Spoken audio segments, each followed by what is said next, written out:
الحمد لله رب العالمين ولي الصالحين ولا عدوان إلا على الظالمين والصلاة والسلام على إمام المتقين وقدوة الناس أجمعين وعلى آله وصحبه ومن سار على نهجه إلى يوم الدين وسلم تسليما كثيرا.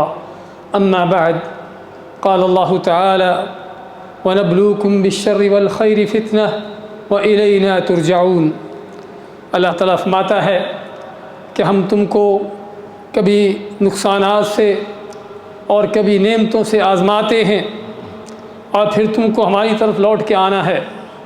معزز بھائیو، یہ دنیا امتحان کی جگہ ہے. اللہ نے اس کو بندوں کے امتحان اور امتحان کی تیاری کے لیے پیدا کیا ہے. الگ بات ہے کہ ہم اس دنیا میں آ کے اس امتحان کو بھول گئے اور اللہ کی طرف سے ملی ہوئی نعمتوں کو سمجھا کہ شاید دنیا کے مزے اڑانے کے لیے ہیں. اللہ تعالیٰ کی طرف سے دی ہوئی مہلتوں کو سمجھا کہ شاید دنیا میں ہمیشہ رہنے کے لیے ہیں، لیکن حقیقت ایسی نہیں ہے. اللہ تعالیٰ کسی کو اگر کوئی نعمتیں، مال، خیر، خوشی، بھلائی دیتا ہے تو اس کے دینے کے پیچھے بھی اللہ کا مقصد ہے اس کا امتحان کرنا کہ وہ ان نعمتوں کا کس طرح سے شکر ادا کرتا ہے.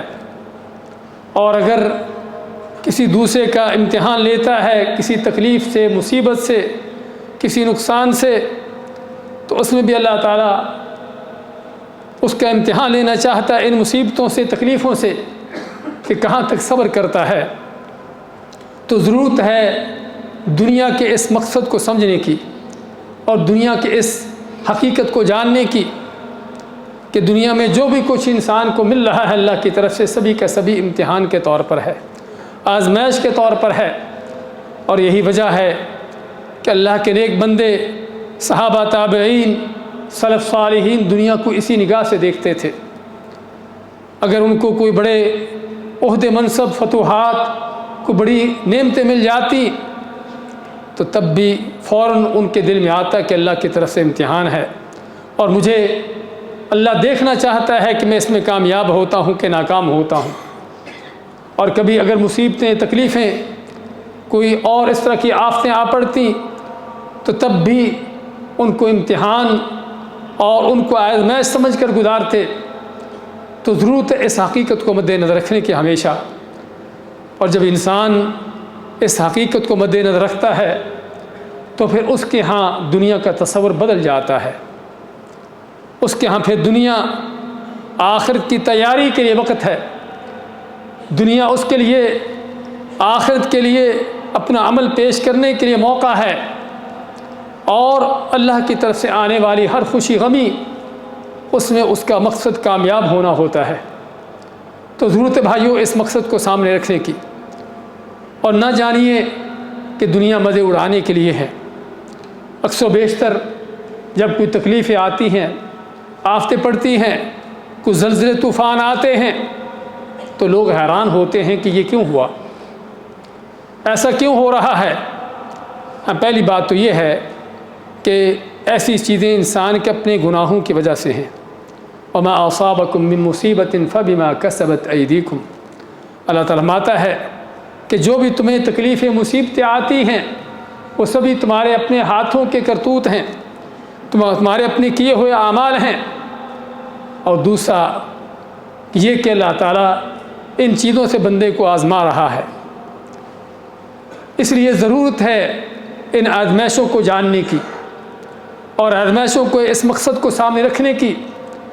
اور جب امتحان آتا ہے تو امتحان میں عقل مند طالب علم وہ ہوتا ہے جو اس میں پاس ہونے کی کوشش کرتا ہے. اور امتحان کے موقعوں پر طالب علم محنت کرتے ہیں تاکہ کامیاب ہو جائیں. اگر کوئی عقل مند ہے، ہم بیوقوف ہیں کہ جو ایسے موقعوں کو برباد کرتے ہیں، ضائع کرتے ہیں جب ان کے امتحان کا وقت ہو. تو اللہ تعالیٰ بھی بندوں کے وقت پر اور قدم قدم پر امتحان لیتا رہتا ہے. ہر روز، صبح و شام، ہر گھڑی ہمارے امتحانات ہو رہے ہیں. تو ضرورت ہے بھائیوں ان امتحانوں میں کامیاب ہونے کی. اگر کامیاب ہوگے تو کل قیامت کے دن کامیابی ہے، اگر ان میں ناکام ہیں، اللہ کی دی ہوئی نعمتوں کے مزے اڑا رہے ہیں، اللہ کی دی ہوئی مہلتیں اور ڈھیل سمجھتے ہیں کہ دنیا بس ہمیشہ کے لیے ہے، تو پھر کل قیامت کے دن ناکامیاں ہیں۔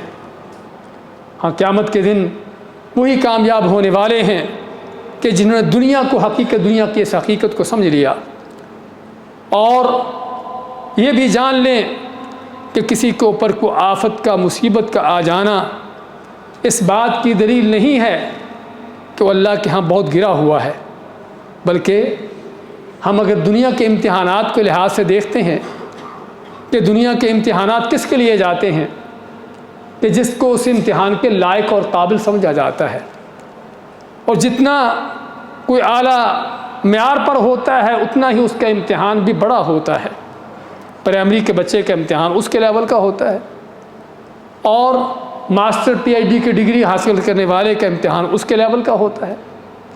تو یہاں پر بھی حقیقت یہی ہے کہ اللہ تعالیٰ بندوں کو آزماتا ہے، ان کے امتحان لیتا ہے ان کے ایمان کے لیول کے لحاظ سے۔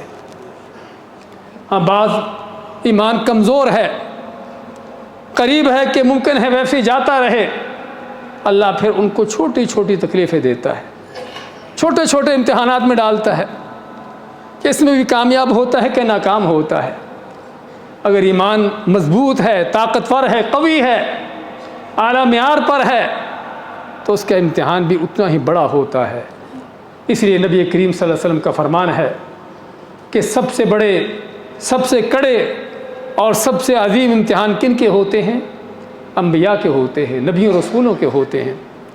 اور کسی کو شک ہو، انبیاء کی سیرتیں اٹھا کر دیکھے، نبیوں کی زندگیاں پڑھ کر دیکھے کہ کوئی نبی سال ہا سال تک بیماریوں میں مبتلا ہے، کوئی نبی سال ہا سال تک جیلوں میں پڑا ہے، کوئی نبی سال ہا سال تک کافروں کے، دشمنوں کے نرغے میں ہے، اس کے شہر سے، ملک سے نکالا جاتا ہے، طرح طرح کی تکلیفیں ہیں۔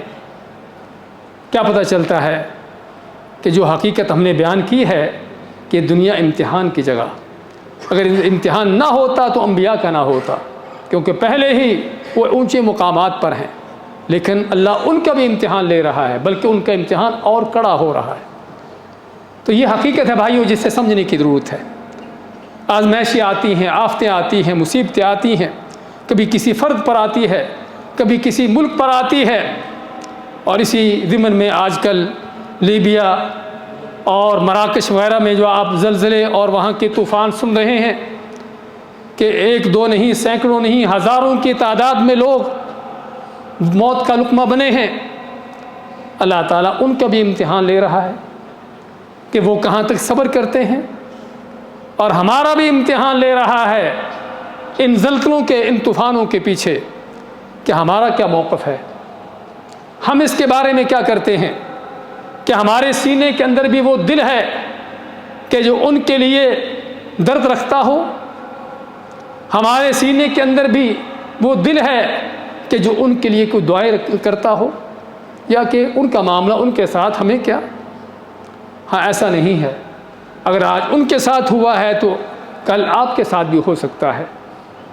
پوری کی پوری کائنات اللہ کے ہاتھ میں ہے، اس کو جس طرح چاہے، جس وقت چاہے، اس کے اندر جو کرنا چاہے کرتا ہے۔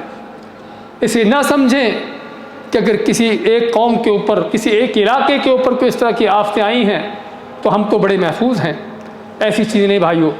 تو ضرورت ہے اللہ تعالیٰ کی ان سنتوں کو جاننے کی، اللہ کے ان مقاصد کو سمجھنے کی کہ ان کا امتحان ہو رہا ہے ان کے صبر کے لحاظ سے، اور ہمارا امتحان ہو رہا ہے کہ ہمارا ان کے بارے میں موقف کیا ہے، ہماری کس قدر دعائیں ہوں ان کے لیے، کس قدر ہمارے مال ان کے لیے خرچ ہوتے ہیں، ہمارے دلوں میں کیا ان کے لیے ہمدردی ہے۔ اور مسلمان ہوتا ہی وہ ہے کہ جس کے بارے میں نبی کریم صلی اللہ علیہ وسلم کا فرمان ہے کہ مسلمان ایک جسم کی مانند ہے، اذا اشتکا منہ عضو، کہ جسم کا ایک حصہ، جسم کے ایک جگہ پر کہیں تکلیف ہوتی ہے تو پورا کا پورا جسم اس تکلیف سے بے چین ہوتا ہے۔ تو جب تک یہ احساس نہیں ہے بھائیو، اس وقت تک اسلام اور ایمان نہیں ہے۔ اللہ سے دعا ہے کہ اللہ ہمیں اس دنیا میں ہر طرح کی آفتوں سے محفوظ رکھے اور آزمائشوں میں پورا اترنے کی توفیق عطا فرمائے، اور ہمارے بھائیوں کو بھی اللہ تعالیٰ صبر و استقامت عطا فرمائے، ان کی مدد فرمائے، ان پر رحم فرمائے، اور جو ان میں سے دنیا سے جا چکے ہیں اللہ تعالیٰ ان کو جنتوں میں اعلیٰ مقام عطا فرمائے۔